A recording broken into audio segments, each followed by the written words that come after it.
पुढची बातमी बघूयात। नालासोपाऱ्यामध्ये आज सलग दुसऱ्या दिवशी अनधिकृत इमारतींवरती तोडक कारवाई करायला सुरुवात झाली आहे। नालासोपाऱ्यामधल्या आचोळी परिसरामधल्या 41 अनधिकृत इमारतींवरती आता कारवाई होती आहे। दरम्यान नालासोपारा इथल्या साई कृपा या इमारतीमध्ये काही रहिवासी आत रूम मध्ये असल्यामुळे पोलीस आणि पालिका त्यांना बाहेर काढण्यासाठी सुद्धा प्रयत्न करते आहे।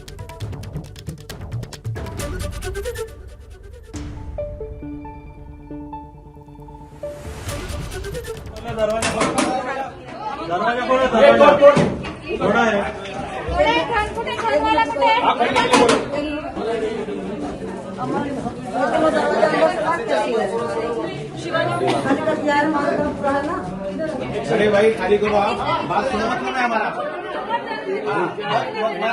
तर नालासोपाऱ्यामधल्या या अनधिकृत इमारतींवरती आता कारवाई होताना दिसते, पण वर्षानुवर्ष आम्ही पाणीपट्टी विजेचं बिल हे सगळं भरतोय, त्यामुळे आमच्या इमारती अनधिकृत कशा असा सुद्धा सवाल आहे आणि लोक आपलं घर रिकामी करायला सध्या तयार नाहीयेत।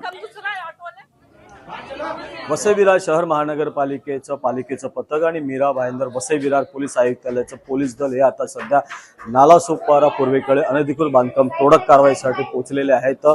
साई कृपा सोसायटीच्या इकडे ही तोडक कारवाई करतात। मात्र आपण जर बघितलं तर इथे काही जे कुटुंब आहेत यांनी आतमध्ये स्वतःला कोंडून ठेवलेलं आहे आणि बाहेर निघण्याचं त्यांनी नाव घेत नाहीये। पोलीस आता पोलीस बलाचा वापर करत आहेत, मात्र त्यांची अशी अपेक्षा आहे की कित्येक वर्षापासून आम्ही येथे राहतोय, घरपट्टी लागलेली आहे। आपण जर बघितलं तर हे घरपट्टी ही मालमत्ता क्रमांकाचं हे चित्र आहे आणि यासाठी एवढं 15 वर्ष राहिल्यानंतर आता अनधिकृत बांधकाम म्हणून ते तोडत आहेत। त्यामुळे कुठेतरी भावना त्यांच्या तीव्र होत आहेत, आक्रोश आहेत। आता सर आपण आतमध्ये बघितलं तर लहान मुलं आहेत, महिलाही आहेत। आज सकाळपासूनच या ठिकाणी या साई कृपा इमारतीवर तोडक कारवाई होणार आहे आणि काही नागरिकांनी जे आहेत या रहिवाशांनी येथे जे आहेत ते आतमध्ये स्वतः कोंडून ठेवलेलं आहे स्वतःला आणि कारवाईला विरोध हे करत आहेत। प्रभाकर कुडाळकर, एबीपी माझा, नालासोपारा। एबीपी माझा, उघडा डोळे बघा नीट।